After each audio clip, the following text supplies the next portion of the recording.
Online ক্লাসে নবম শ্রেণীর সমস্ত ছাত্রছাত্রীকে স্বাগত জানাই।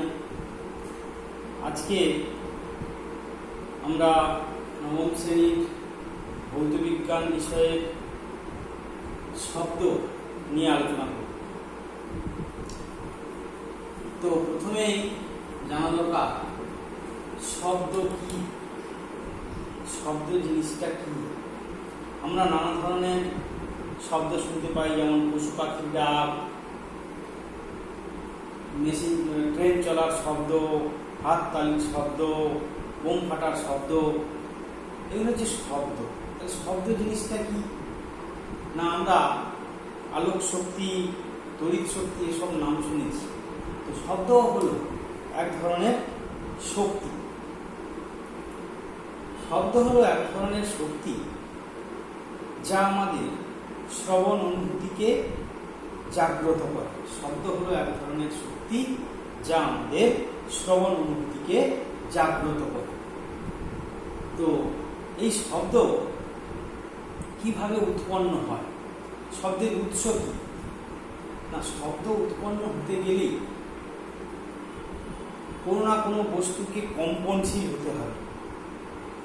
অর্থাৎ কম্পনশীল বস্তুই হল শব্দের উৎস। কোনো বস্তু যদি কাঁপতে শুরু করে, কম্পন মানে কি, কোনো বস্তু যদি সামনে পিছনে দ্রুত অগ্রসর হয়, কোনো একটা বস্তু যদি খুব দ্রুত আগে পিছনের গতিকে এবং আগে যায় এবং পিছনে আসে, সেটাকেই বলা হচ্ছে কম্পন। কোনো বস্তুর দ্রুত আগে এবং পিছনের গতিকে বলা হয় কম্পন। তো আমরা স্কুলের যে ঘন্টা বাজে দেখেছি, ঘন্টাতে যখন হাতুড়ি দিয়ে আঘাত করা হয় তখন কিন্তু শব্দ শোনা যায়, ঘন্টার শব্দ। সেই সময় যদি ঘন্টার গায়ে হাত দেওয়া যায়, দেখা যাবে ঘন্টাটা প্রচণ্ড জোরে কাঁপছে। তো এই ধরনের একটা সহজ পরীক্ষার সাহায্যে আমরা যে কম্পনশীল বস্তু শব্দের উৎস সেটা আমরা দেখাবো। এই যে দেখো, এইখানে একটা ইউ আকৃতির একটা জিনিস, এটাকে বলা হচ্ছে ধাতল আছে, এটাকে বলা হয় সুরশলাকা বা টিউনিং ফর্ক। এই টিউনিং ফর্কটার এই যে গোটা গোটা লাইন দিয়ে আঁকা আছে, এটা টিউনিং ফর্কটার চেহারা। এবার এখানে অবলম্বন থেকে একটা প্লাস্টিকের বল ঝোলানো আছে এবং এই সুরশলাকার বাহুতে এই প্লাস্টিকের বলটা লেগে আছে।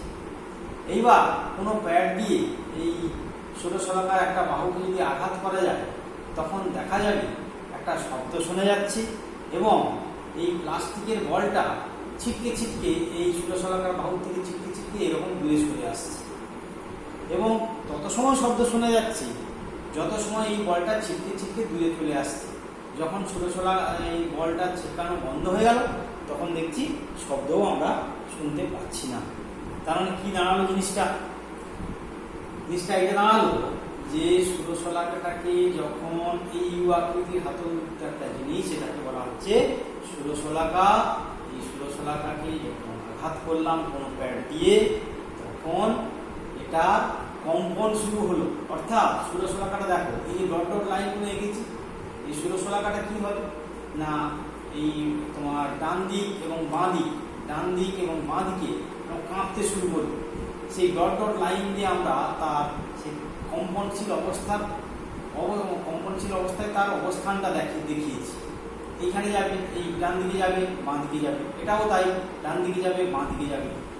সেটা কিন্তু খুবই মানে সেই দূরত্বটা এই অবস্থান থেকে এই অবস্থানে যাবে, খুব দূরত্বটা খুবই কম, খালি চোখে বোঝা খুব মুশকিল। কিন্তু যদি সেইটা বোঝার জন্য আমরা কি করলাম না, একটা প্লাস্টিকের বলকে সুতো দিয়ে বেঁধে ঝুলিয়ে দিলাম এবং যেটা সুরশলাকার বাহুকে স্পর্শ করে থাকে। এইবার এটাকে যেই আঘাত করবো, সঙ্গে সঙ্গে এটা কাঁপতে শুরু করবে। যেই কাঁপবে, যখন এই বাহুটা এই সামনের দিকে আসবে, তখন কী করবে, এই সুরশলাকার প্লাস্টিকের বলটার উপর বল প্রয়োগ করবে, তখন ছিটকে দিকে চলে আসবে এবং সেই সময় আমরা শব্দটা শুনতে পাবো।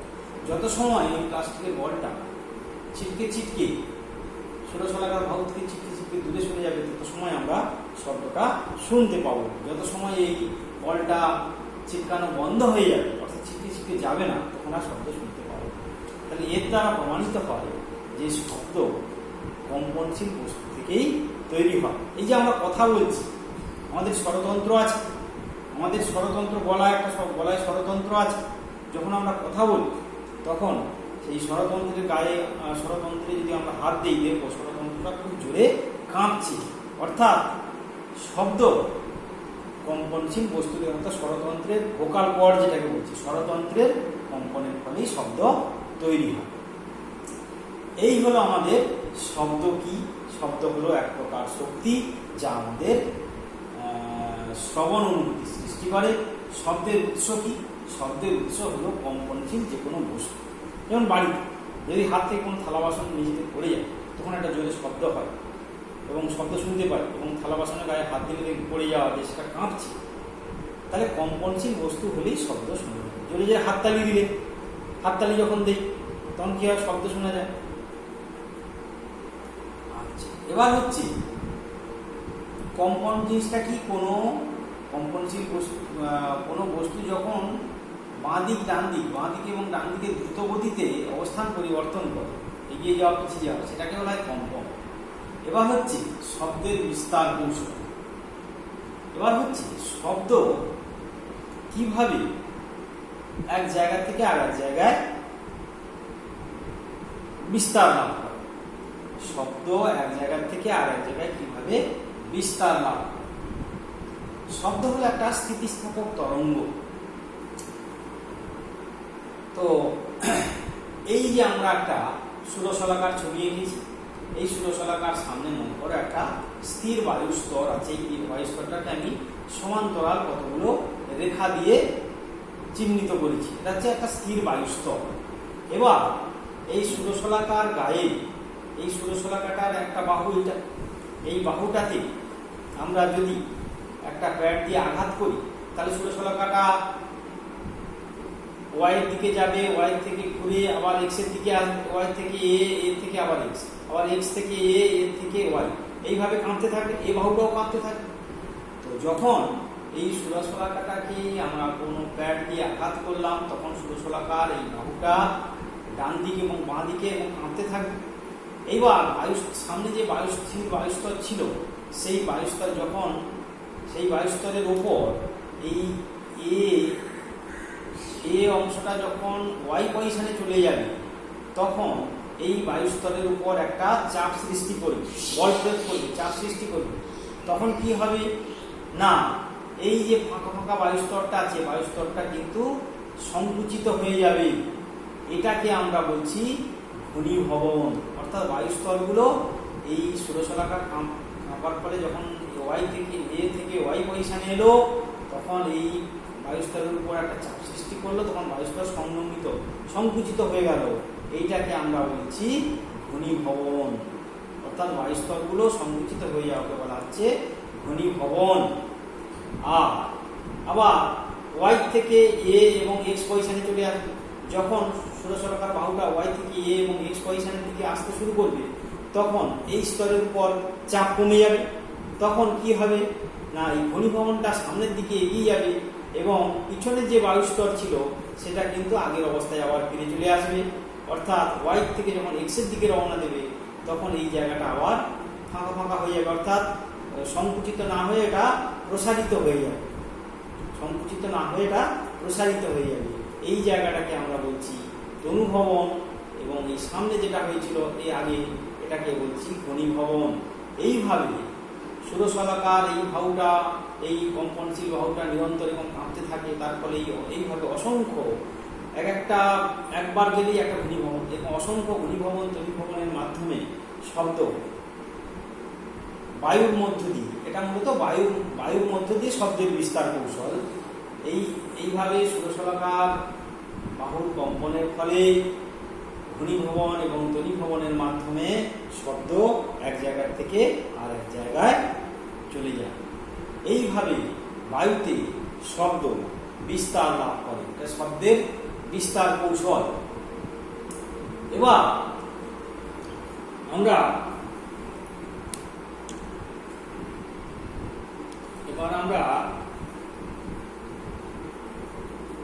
সব কম্পন সম্পর্কিত কম্পন সম্পর্কিত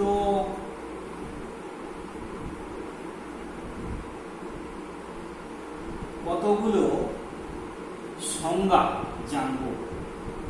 কম্পন, এই যে বস্তুটা কাঁপছে সেই সংক্রান্ত কতগুলো বিষয় আমরা জানব। সেগুলো কি কি না, এই আমরা একটা ষোলশোলাকা নিই, একটা ষোলশোলাকার ছবি আঁকি। ষোলশোলাকা দুটো বাহু না আঁকি, আমি একটা বাহু বড় করে আঁকছি। বাহু যদি আঁকা যায়, এই ষোলশোলাকা যখন এটাকে আঘাত করা হবে, কোনো কিছু দিয়ে কাঁপতে শুরু করবে, তখন এই পজিশনে একবার আসবে, ও, এটা বি, এটা এ, এটা সি। এবার এই ষোলশোলাকাটাকে যখন আমরা কোনো কিছু দিয়ে আঘাত করব, তখন এটা কাঁপতে শুরু করবে। এই ডট ডট ডট ডট যে লাইন দিয়ে আমরা দেখিয়েছি, ওয়ে আর ওসি, যে ডট ডট লাইন, এটা হচ্ছে ষোলশোলাকা যখন কম্পনশীল অবস্থায় থাকে তখন তার ডান দিক এবং বাম দিকের অবস্থান, এই বাহুটার ওই বাহুটার অবস্থান। এবার কম্পন সম্পর্কিত প্রথম হলো পূর্ণ কম্পন। পূর্ণ কম্পন,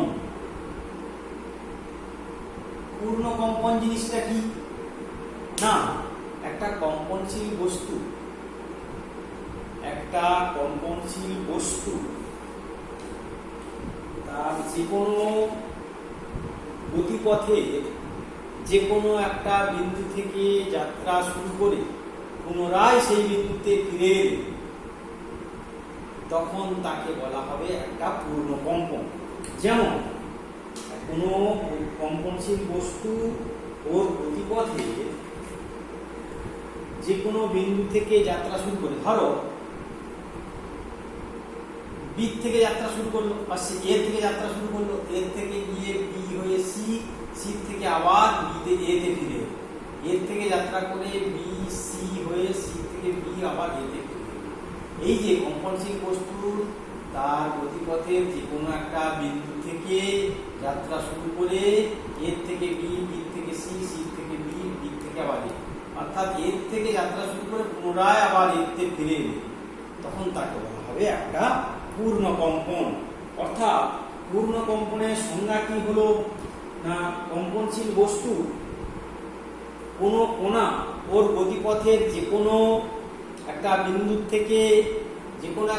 থেকে যাত্রা শুরু করে পুনরায় আবার ওই অভিমুখে পুনরায় ওই বিন্দুতে ফিরে, একটা বিন্দু থেকে যাত্রা শুরু করে পুনরায় আবার ওই বিন্দুতে ফিরে এলে তাকে বলা হয় পূর্ণ কম্পন। এবার হচ্ছে বিস্তার। বিস্তার কি না, বিস্তার জিনিসটা কি? এই যে বিস্তার বলছে, ষোলশোলাকা যখন কম্পনশীল ছিল না, স্থির অবস্থায় ছিল, তখন তার পজিশন হচ্ছে ওবি। এইবার যখন কম্পনশীল হয়ে গেল তখন কি হবে না, ষোলশোলাকাটা কখনো সি অবস্থানে যাবে, তার পজিশন হবে ওসি, কখনো হবে ওয়ে, অর্থাৎ সাম্য অবস্থান হচ্ছে ওবি। এইখান থেকে ও বি থেকে সিতে যেতে পারে, আবার বি থেকে এতে যেতে পারে। অর্থাৎ বিস্তার হলো সাম্য অবস্থান থেকে সর্বোচ্চ যে সরণ হয় কম্পনশীল অবস্থায়, সাম্য অবস্থান থেকে তার সর্বোচ্চ যে সরণ বিসি অথবা এবি, বিস্তার কি হবে এখানে বিসি, বিসি, বিসি, এবি, এইগুলো হলো বিস্তার। অর্থাৎ কোনো কম্পনশীল কণা সাম্যাবস্থান থেকে সর্বোচ্চ সরণ, সাম্যাবস্থান বি, বি থেকে সিতে যেতে পারে বা বি থেকে এতে আসতে পারে, সাম্যাবস্থান থেকে সর্বোচ্চ সরণকে বলা হচ্ছে বিস্তার। এখানে চিত্রে বিসি এবং এবি হলো বিস্তার। তারপরে দেখো বিস্তারের পর আছে পর্যায়কাল। পর্যায়কাল কি না, কম্পনশীল কোনো বস্তু কণা একটি পূর্ণ কম্পন, অর্থাৎ এর থেকে শুরু করে বি, বি থেকে সি, সি থেকে বি আবার এতে ফিরে এলে, অর্থাৎ একটি পূর্ণ কম্পন মানে যে বিন্দু থেকে যাত্রা শুরু করেছিল আবার সেই বিন্দুতে ফিরে আসতে যে সময় লাগে সেটাকেই বলা হচ্ছে তার পর্যায়কাল। পর্যায়কাল অর্থাৎ কোনো কম্পনশীল বস্তু যে কোনো বিন্দু থেকে যাত্রা শুরু করে আবার সেই কম্পনশীল বস্তু একটি পূর্ণ কম্পন সম্পন্ন করতে যে সময় নেয়, অর্থাৎ এর থেকে শুরু করে সিতে গেল, সি থেকে আবার বিতে চলে এলো, অর্থাৎ কোনো কম্পনশীল বস্তু একটি পূর্ণ কম্পন সম্পন্ন করতে যে সময় নেয় বা লাগে সেটাকে বলা হয় পর্যায়কাল।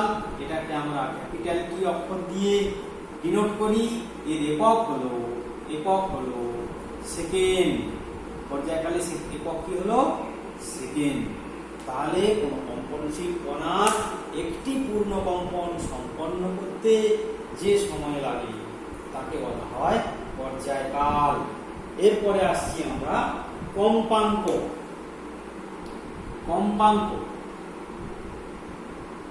কম্পাঙ্ক জিনিসটা কি না? কম্পাঙ্ক হলো একটা কম্পনশীল বস্তু 1 সেকেন্ডে যতগুলি পূর্ণ কম্পন সম্পন্ন করে।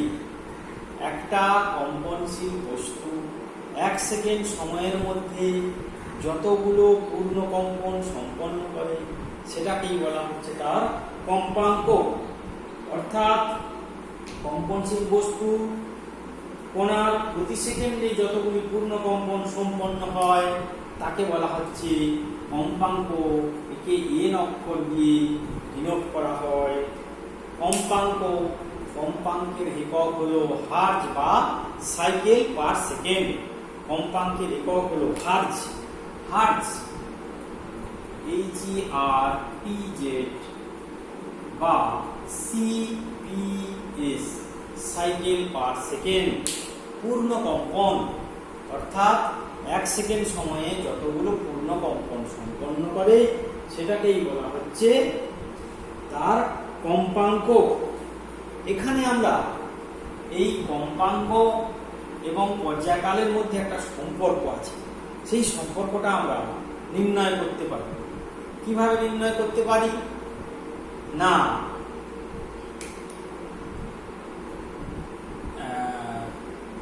টি সময়ে পর্যায়কাল যদি টি হয়, টি সময়ে সম্পন্ন হয় একটি কম্পন, একটি পূর্ণ কম্পন। টি সময়ে সম্পন্ন হয় একটি পূর্ণ কম্পন। পর্যায়কালের সংজ্ঞা কি বলছে? না, একটি পূর্ণ কম্পন সম্পন্ন হতে যে সময় লাগে তাকে বলা হচ্ছে পর্যায়কাল। তাহলে সেটাকে আমরা টি অক্ষর দিয়ে ডিনোট করেছি। তাহলে টি সময়ে সম্পন্ন হয় একটি পূর্ণ কম্পন। তাহলে একক সময়ে টি সেকেন্ডে যদি বলি, টি সেকেন্ডে সম্পন্ন হয় একটি পূর্ণ কম্পন। তাহলে 1 সেকেন্ডে সম্পন্ন হয় 1/t পূর্ণ কম্পন। 1/t পূর্ণ কম্পন। তাহলে 1 সেকেন্ড সময়ে কতগুলো পূর্ণ কম্পন হচ্ছে? 1/t। আবার কম্পাঙ্ক ধরেছি n, তাহলে আমরা লিখতে পারি n = 1/t বা t = 1/n বা n × t = 1। এই তিনটে সম্পর্ক, এই হলো কম্পাঙ্ক এবং পর্যায়কালের মধ্যে সম্পর্ক। এখান থেকে ছোট অঙ্ক থাকলে আমরা করতে পারবো। n বা t এর যে কোনো একটা মান দেওয়া থাকবে, তাহলে অন্য n এর মান দেওয়া থাকলে t টা বার করতে পারবো, t এর মান দেওয়া থাকলে n টা বার করতে পারবো। এই হলো কম্পাঙ্ক এবং পর্যায়কালের মধ্যে সম্পর্ক। কম্পাঙ্ক ও পর্যায়কালের মধ্যে সম্পর্ক। কম্পাঙ্ক এবং পর্যায়কালের মধ্যে সম্পর্ক কি? n = 1/t। তাহলে আমরা কম্পন সম্পর্কিত কয়েকটি সংজ্ঞা, পূর্ণ কম্পন, বিস্তার, পর্যায়কাল, কম্পাঙ্ক, শব্দের কম্পাঙ্ক সম্বন্ধে জানলাম এবং কম্পাঙ্ক পর্যায়কালের মধ্যে যে সম্পর্ক সেটা শিখলাম। তাহলে আরেকবার বলে দিই ইন এ নাটসেল, পূর্ণ কম্পন কাকে বলে? না একটা কম্পনশীল বস্তুকণা তার যাত্রাপথের যে কোনো বিন্দু থেকে শুরু করে আবার সেই বিন্দুতে ফিরে এলে তখন তাকে বলা হবে একটি পূর্ণ কম্পন। অর্থাৎ এর থেকে যাত্রা শুরু করে বি, বি থেকে সি, সি থেকে বি, আবার এই যে ফিরে এলে হলো একটি পূর্ণ কম্পন। তারপরে আছে বিস্তার। বিস্তার মানে কি? একটি কম্পনশীল বস্তুকণা তার সাম্যাবস্থান থেকে সর্বোচ্চ বাঁ দিকে বা ডান দিকে যে সরণ হয় সেটাকে বলে বিস্তার। এখানে ওবি হচ্ছে তোমার সাম্যাবস্থান, ওসি আর ওডি হচ্ছে সর্বোচ্চ বিস্তার। এখানে এবি অথবা বিসি, বিসি আর এবি হলো সর্বোচ্চ সরণ সাম্যাবস্থান থেকে। এটা সাম্যাবস্থান, সাম্যাবস্থান থেকে বিএ অথবা বিসি বা এবি অথবা বিসি হলো বিস্তার। আচ্ছা, এবার পর্যায়কাল। পর্যায়কাল কাকে বলে? না একটি পূর্ণ কম্পন সম্পন্ন করতে যে সময় লাগে সেটাকে বলা হয় পর্যায়কাল। এর একক হলো সেকেন্ড। কম্পাঙ্ক কাকে বলে? 1 সেকেন্ড সময়ে যতগুলি পূর্ণ কম্পন সম্পন্ন হয় তাকে বলা হয় কম্পাঙ্ক। এর একক হলো হার্জ বা সাইকেল পার সেকেন্ড, সিপিএস। তাহলে আমাদের পর্যায়কাল যদি টি এবং কম্পাঙ্ক এন হয় তাহলে আমরা লিখতে পারি টি সময়ে বা টি সেকেন্ডে সম্পন্ন হয় একটি পূর্ণ কম্পন। তাহলে একক সময়ে সম্পন্ন হয় 1/t টি পূর্ণ কম্পন। তাহলে লিখতে পারি n = 1/t বা t = 1/s বা n t = 1। এটাই হলো কম্পাঙ্ক এবং পর্যায়কালের মধ্যে সম্পর্ক। এরপরে আমরা শব্দের বিস্তার এবং জড় মাধ্যম, শব্দের বিস্তার এবং জড় মাধ্যম নিয়ে আলোচনা করব। এখানে দেখো, এইখানে ছবিটা এখানে ভালো করে আঁকতে হবে। এই একটা টেবিল আছে, গোল টেবিল।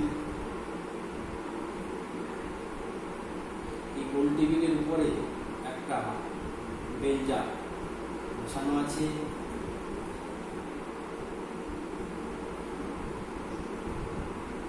এই বেলজারের মুখে কর্কের সাহায্যে আমরা তার ঢুকিয়ে মধ্যে ঢুকিয়ে এখানে একটা বৈদ্যুতিক ঘণ্টা, এটা হাতুড়ি, এখানে হচ্ছে তোমার এটা হচ্ছে পজিটিভ, এটা হচ্ছে নেগেটিভ, দুটো প্রান্ত দিয়ে রেখেছি। আর এই টেবিলটাকে একটা স্ট্যান্ডের উপর একটা অবলম্বনের উপর টেবিলটা বসানো আছে এবং এর তলা দিয়ে একটা বায়ু নিষ্কাশন পাম্প লাগানো আছে। আর এই বেলজার এবং টেবিলের এই জায়গাটা ভালো করে ভেসলিন বা মোম দিয়ে বায়ু নিরুদ্ধ করে আটকানো আছে। এইটা হচ্ছে বেলজার। এটা কি? এটা হচ্ছে বেলজার, বৈদ্যুতিক ঘণ্টা, বৈদ্যুতিক ঘণ্টা। এইটা হচ্ছে বায়ু নিষ্কাশন পাম্প, বায়ু নিষ্কাশন নল। এবার এই দুটো তারকে, এটা হচ্ছে বেলজার, এটা বৈদ্যুতিক ঘণ্টা, আর এটা হচ্ছে বায়ু নিষ্কাশন পাম্প। টেবিলের উপর বসানো আছে, এই টেবিলটার উপরে বসানো আছে। এই টেবিলের সঙ্গে একটা বায়ু নিষ্কাশন পাম্প যোগ করা আছে, তার নলটা হচ্ছে। এবার আমরা যখন ব্যাটারির সঙ্গে এই পজিটিভ ইলেকট্রিকটা যোগ করব তখন দেখবে এই বৈদ্যুতিক ঘণ্টাটা বাজছে এবং এই যে ঘণ্টার পজিশনটা কখনো এরকম ডট ডট এরকম পজিশনে আসছে, কখনো এইখানে আসছে, অর্থাৎ কখনো ডান দিকে যাচ্ছে, কখনো বাঁ দিকে আসছে এবং আমরা শব্দ শুনতে পাচ্ছি। এই অবস্থায় কি করলাম না, বায়ু নিষ্কাশন পাম্পটা আমরা চালিয়ে দিলাম। তাহলে দেখা যাবে ঘন্টার ধুরিটা ধীরে ধীরে ক্ষীণ হয়ে আসছে এবং একটা সময় পরে দেখা যাবে ঘন্টার হাতুড়িটা এখানে ঘন্টায় আঘাত করছে, কিন্তু আমরা কোনো শব্দ শুনতে পাচ্ছি না। তার মানে কি না, এই বেলজারের মধ্যে যে বায়ুগুলো ছিল সমস্ত বায়ু নিষ্কাশন পাম্পের সাহায্যে বেরিয়ে গেছে তার ফলে এখানে কোনো বায়ু নেই। বায়ু না থাকার জন্য শব্দ এই জায়গা এখান থেকে বেরিয়ে আসতে পারছে না, শব্দ পৌঁছতে পারছে না। অর্থাৎ শব্দ বিস্তারের জন্য কোনো না কোনো জড় মাধ্যমের প্রয়োজন। শব্দ বিস্তারের জন্য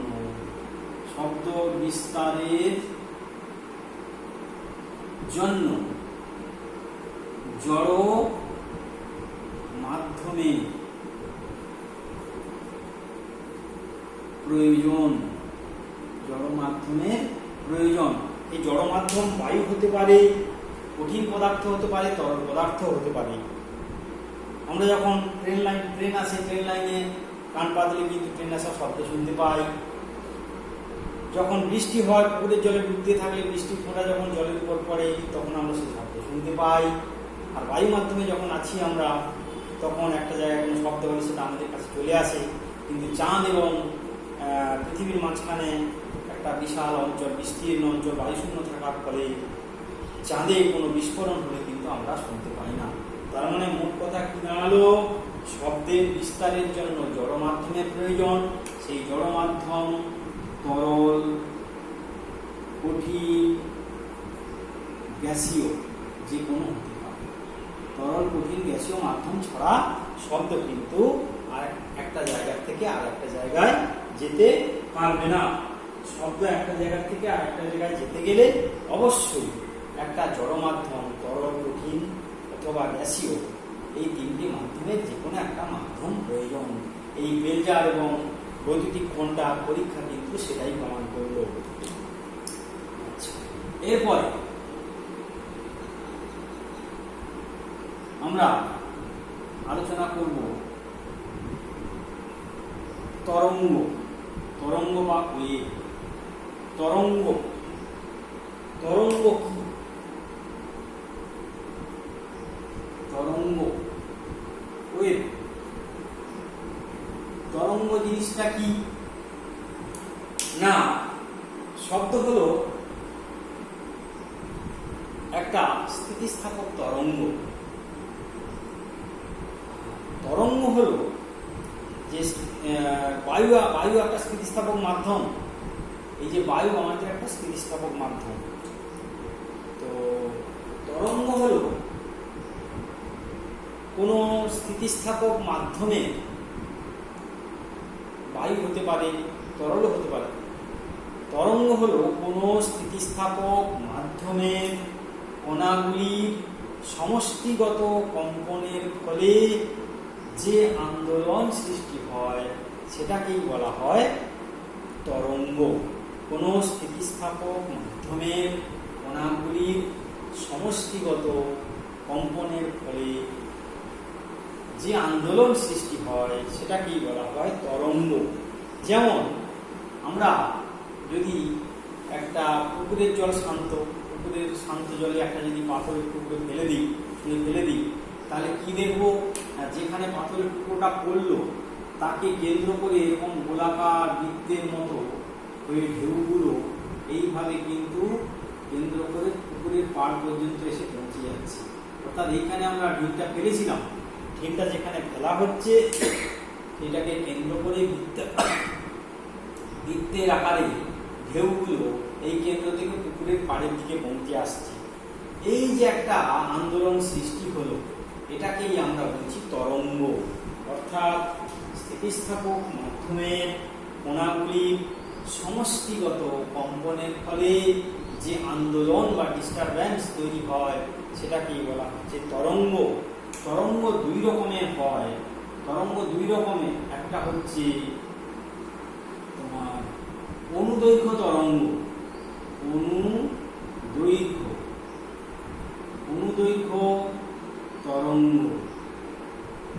অনুদৈর্ঘ্য তরঙ্গ কি না, যখন কোনো মাধ্যমের কম্পনের ফলে, সমষ্টিগত কম্পন, কণাগুলির সমষ্টিগত কম্পনের ফলে একটা তরঙ্গ সৃষ্টি হয়, এবং তরঙ্গ সৃষ্টি হওয়ার ফলে তরঙ্গ যেদিকে অগ্রসর হয় এবং মাধ্যমের কণাগুলিও যদি সেদিকেই কাঁপতে থাকে, তখন তাকে বলা হবে অনুদৈর্ঘ্য তরঙ্গ। এর উদাহরণ কি না, এই একটা অবলম্বন, এই অবলম্বনে আমরা একটা স্ক্রিন,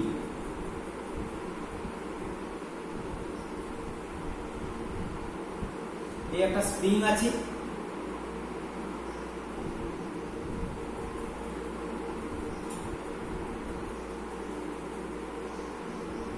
এইখানে একটা ওজন ঝুলানো আছে, এই ওজন ডাব্লিউ ওজন, এই স্প্রিংটাকে অন্য থেকে ঝুলানো আছে। এইবার আমি স্প্রিংটাকে ডাব্লিউ ওজন দিয়ে ঝুলিয়ে টেনে ছেড়ে দিই, তাহলে স্প্রিংটা কি হবে না উপরের দিকে একবার কাঁপবে, আবার নিচের দিকে আসবে, অর্থাৎ উপর নিচে এইভাবে কাঁপতে থাকবে।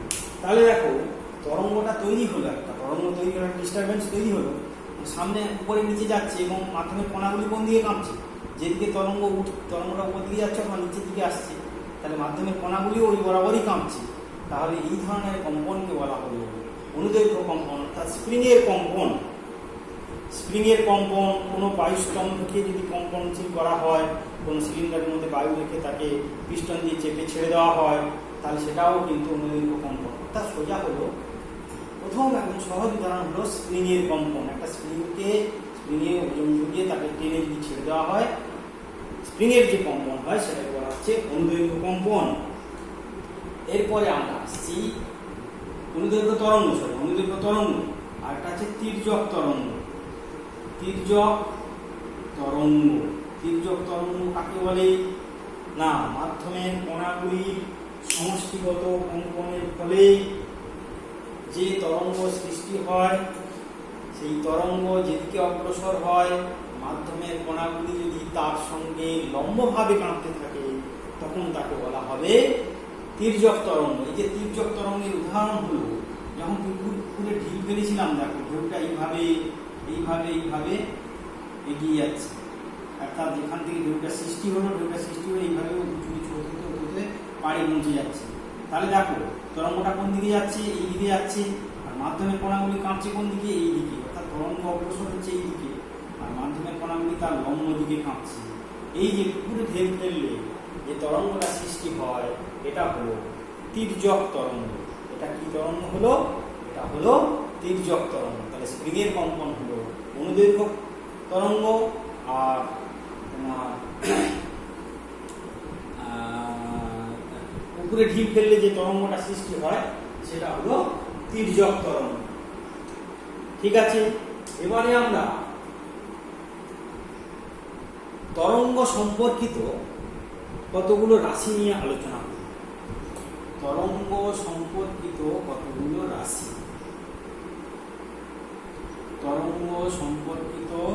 কতগুলো রাশি নিয়ে আমরা আলোচনা করব। প্রথমে আছে দেখো তরঙ্গ সম্পর্কে প্রাকৃতিক আছে তরঙ্গ দৈর্ঘ্য। এই একটা তরঙ্গ আমরা আছি, একটা তরঙ্গ x অক্ষ বরাবর যাচ্ছে, এই মূল বিন্দু থেকে এখান থেকে শুরু করতে পারে বা এখান থেকে এখানে তরঙ্গটা এইভাবে যাচ্ছে, এইভাবে যাচ্ছে, ও এ বি সি ডি। ঠিক আছে, এবার দেখো তরঙ্গটা এখান থেকে যাত্রা শুরু করলো, তাহলে আমরা প্রথম হচ্ছে আমাদের তরঙ্গ দৈর্ঘ্য। এটা আমরা ল্যামডা অক্ষর দিয়ে লিখি, উচ্চারণ হচ্ছে ল্যামডা, উচ্চারণটা কি ল্যামডা। তরঙ্গ দৈর্ঘ্য কাকে বলে? কোন তরঙ্গে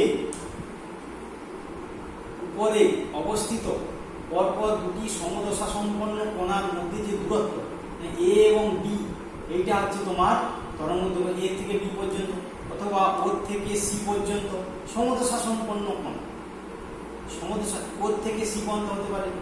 আবার তোমার বি থেকে এখানে যদি একটা নাম দিয়ে দিই, একটা নাম দাও পরিষ্কার করে, এক্স অক্ষটাকে একটু বাড়িয়ে দিলাম, এটা এক্স অক্ষ, ও A B C D E, অর্থাৎ তরঙ্গের উপরিস্থিত সমদশা সম্পন্ন দুটি কণার মধ্যে যে দূরত্ব সেটা হচ্ছে তরঙ্গ দৈর্ঘ্য। তরঙ্গ দৈর্ঘ্য কোনটা হবে? এখানে হতে পারে তোমার ওসি হতে পারে, এই যে ও থেকে সি পর্যন্ত সমদশা সম্পন্ন, দেখো এখান থেকে শুরু হয়ে আবার এখানে তাহলে ওসি হতে পারে, তরঙ্গ দৈর্ঘ্য হতে পারে।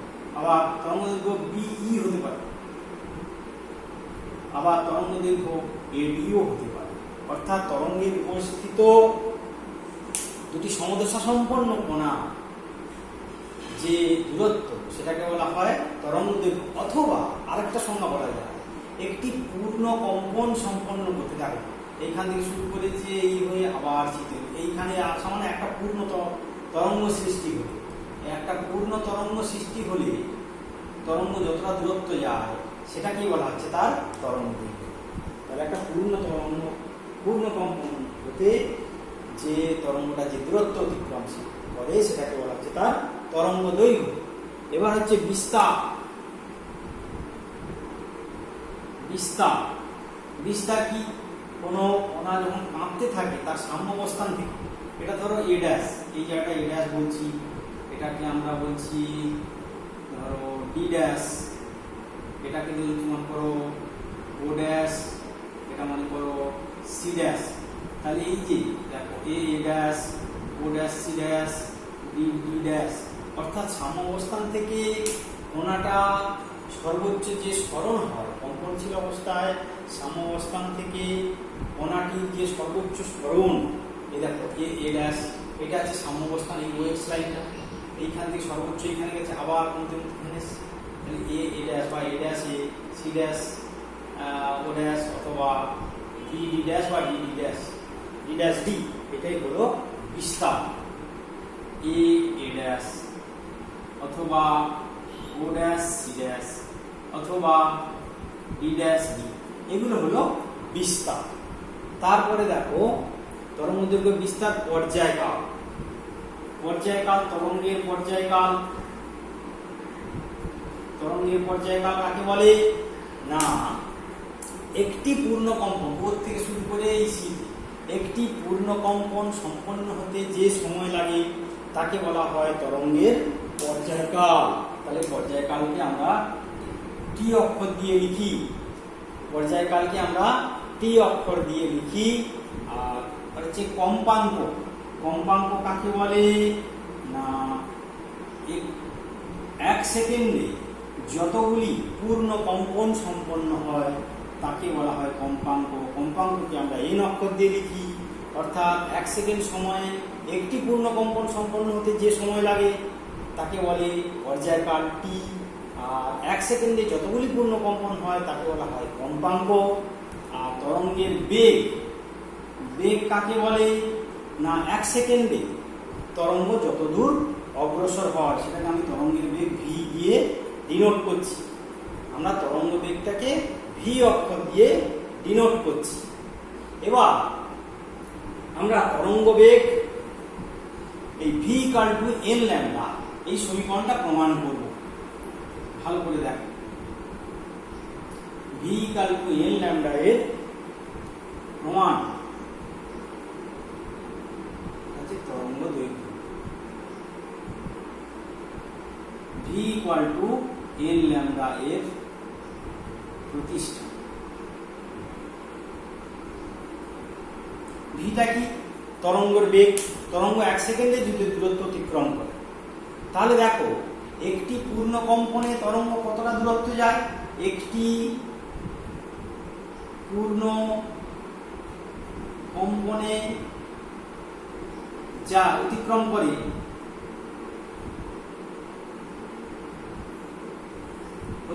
করে ল্যামডা দূরত্ব। কেন? আমরা বলেছি আগে যে তরঙ্গ দৈর্ঘ্য কি না, একটা পূর্ণ কম্পন হলে কোণাটা যতটুকু দৈর্ঘ্য অতিক্রম করে সেটা আছে তার তরঙ্গ দৈর্ঘ্য। তার মানে একটা পূর্ণ কম্পনে অতিক্রম করে ল্যামডা দূরত্ব, তাহলে তার কম্পাঙ্ক যদি এন হয় তাহলে এনটি পূর্ণ কম্পনে অতিক্রম করে কত দূরত্ব? এন ইন্টু ল্যামডা দূরত্ব।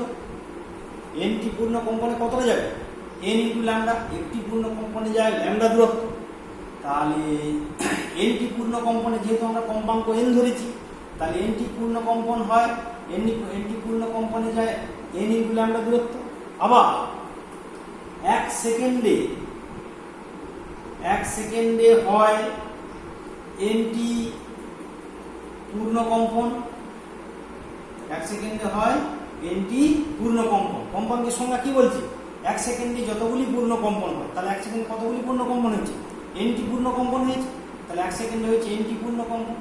একটি পূর্ণ কম্পনে দূরত্ব অতিক্রম করে ল্যামডা, তাহলে এনটি পূর্ণ কম্পনে যায় এন ল্যামডা। আবার শব্দ এক সেকেন্ডে কতটা দূরত্ব অতিক্রম করে? ভি। তাহলে আমরা লিখতে পারি অতএব V equal to N lambda. বোঝা গেল জিনিসটা? এই ভি এন ল্যামডা, ভি হচ্ছে সব বেগ, তরঙ্গের বেগ, এটা হচ্ছে কম্পাঙ্ক, এটা হচ্ছে তরঙ্গ দৈর্ঘ্য। এটা কি? তরঙ্গ দৈর্ঘ্য। আবার বলছি, ধরো একটা তরঙ্গের কম্পাঙ্ক এন, তরঙ্গ দৈর্ঘ্য ল্যামডা এবং তরঙ্গ বেগ ভি। তরঙ্গ দৈর্ঘ্য ল্যামডা অর্থ কি না, একটি পূর্ণ কম্পনে যে দূরত্ব অতিক্রম করে, তাহলে একটি পূর্ণ কম্পনে অতিক্রম করে ল্যামডা দূরত্ব, তাহলে এনটি পূর্ণ কম্পনে কত করবে? N into lambda. আবার 1 সেকেন্ডে হয় এনটি পূর্ণ কম্পন, তাহলে 1 সেকেন্ডে কতটা দূরত্ব অতিক্রম করবে তরঙ্গ? N lambda. আবার শব্দের বেগ, তরঙ্গের বেগ যদি ভি হয়, সেও 1 সেকেন্ড অতিক্রম করে ভি দূরত্ব।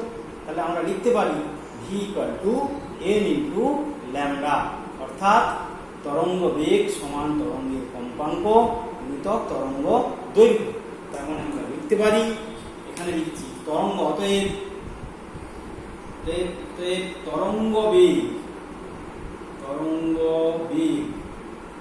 সমান তরঙ্গের কম্পাঙ্ক গুণিতক তরঙ্গ দৈর্ঘ্য। তরঙ্গের কম্পাঙ্ক গুণিতক তরঙ্গ দৈর্ঘ্য। এই তরঙ্গ বেগ, তরঙ্গের কম্পাঙ্ক এবং তরঙ্গ দৈর্ঘ্য, এই তিনটে রাশির মধ্যে যে কোনো দুটো দেওয়া থাকলে আমরা আর অন্য রাশিটা, ধরো এন দেওয়া থাকলো, ল্যামডা দেওয়া থাকলো, কম্পাঙ্ক দেওয়া থাকলো, ল্যামডা দেওয়া থাকলো, তাহলে ভি কত হয়ে বার করতে পারি। অথবা ভি দেওয়া থাকলো, এন দেওয়া থাকলো, ল্যামডা কত হয়ে বার করতে পারি। অথবা ভি দেওয়া থাকলো, ল্যামডা দেওয়া থাকলো, এন কত হবে, আমরা সহজেই মান বসিয়ে কিন্তু এটাকে বের করতে পারি। তাহলে V equal to N lambda, এই প্রমাণটা আমাদের রাখতে হবে ভালো করে। আর এই কম্পাঙ্ক এবং পর্যায়কালের যে সম্পর্ক, এন এবং টি এর মধ্যে সম্পর্ক আমরা যেটা পেয়েছিলাম, সেটাকেও আমাদের ভালো করে রাখতে হবে। এই হচ্ছে আমাদের V equal to N lambda এর প্রতিষ্ঠা। আমি আরেকবার বলছি, ধরি একটা তরঙ্গের কম্পাঙ্ক এন, তরঙ্গ দৈর্ঘ্য ল্যামডা এবং তার বেগ ভি, তাহলে V equal to N lambda সমীকরণটা কিভাবে হবে না, তরঙ্গ দৈর্ঘ্যের সংজ্ঞা অনুসারে একটি পূর্ণ কম্পনে অতিক্রম করে ল্যামডা দূরত্ব, তাহলে এনটি পূর্ণ কম্পনে যাবে কত? N lambda. আবার এন 1 সেকেন্ডে হয় এনটি পূর্ণ কম্পন, তাহলে তরঙ্গটি 1 সেকেন্ডে কতটা যাবে? এন ইন্টু ল্যামডা দূরত্ব। আবার তরঙ্গ বেগ যেহেতু ভি, সেও যাবে 1 সেকেন্ডে ভি দূরত্ব, তাহলে আমরা লিখতে পারি V equal to N lambda, অর্থাৎ V equal to N lambda, তরঙ্গ বেগ সমান কম্পাঙ্ক গুণিতক তরঙ্গ দৈর্ঘ্য। বোঝা গেল জিনিসটা? তাহলে আজকে আমরা যে জিনিসগুলো আলোচনা করলাম, শব্দ কি, শব্দের উৎস, শব্দ হলো এক ধরনের শক্তি, আমাদের শ্রবণ অনুভূতি জাগ্রত করে। শব্দের উৎস কম্পনশীল বস্তু, শব্দের উৎস, শব্দের বিস্তার, শব্দ হচ্ছে বায়ুর মাধ্যমের মধ্যে ঘনীভবন তড়িভবনের মাধ্যমে বিস্তার লাভ করে, এবং কম্পনশীল বস্তু থেকেই শব্দ তৈরি হয়। এবং কম্পন সম্পর্কিত কতগুলো সংজ্ঞা: পূর্ণ কম্পন, বিস্তার, পর্যায়কাল, কম্পাঙ্ক, শব্দের বিস্তার কৌশল, জড়মাধ্যম, ঘনীভবন তড়িভবনের মাধ্যমে। তারপরে তরঙ্গ কাকে বলে, অনুদৈর্ঘ্য তরঙ্গ কি, তির্যক তরঙ্গ কি। তরঙ্গ হলো স্থিতিস্থাপক মাধ্যমের কণাগুলির সমষ্টিগত কম্পনের ফলে যে আন্দোলন সৃষ্টি হয় তাকে বলা হয় তরঙ্গ। তরঙ্গ দু ধরনের, অনুদৈর্ঘ্য, তির্যক। তরঙ্গ যেদিকে অগ্রসর হয় মাধ্যমিক কণাগুলি তার সঙ্গে সমান্তরালে মাপলে সেই যে তরঙ্গ, সেটা হচ্ছে অনুদৈর্ঘ্য তরঙ্গ। শব্দ তরঙ্গ হলো একটা অনুদৈর্ঘ্য তরঙ্গ। আর তির্যক তরঙ্গ যেদিকে যাবে তার অভিমুখের সঙ্গে কণাগুলি যদি লম্বভাবে মাপতে থাকে সেটাকে বলা হবে তির্যক তরঙ্গ। আলোক তরঙ্গ একটা তির্যক তরঙ্গ। পুকুরে ঢিপ ফেললে যে তরঙ্গ তৈরি হয় সেটা তির্যক তরঙ্গ। তারপরে তরঙ্গ সম্পর্কিত কতগুলো রাশি: তরঙ্গ দৈর্ঘ্য, বিস্তার, পর্যায়কাল, কম্পাঙ্ক, বেগ। আর তরঙ্গ বেগ, কম্পাঙ্ক এবং তরঙ্গ দৈর্ঘ্যের মধ্যে সম্পর্ক। এই পর্যন্ত আজকে থাকলেও, এর পরের দিন আমরা পরের থেকে আলোচনা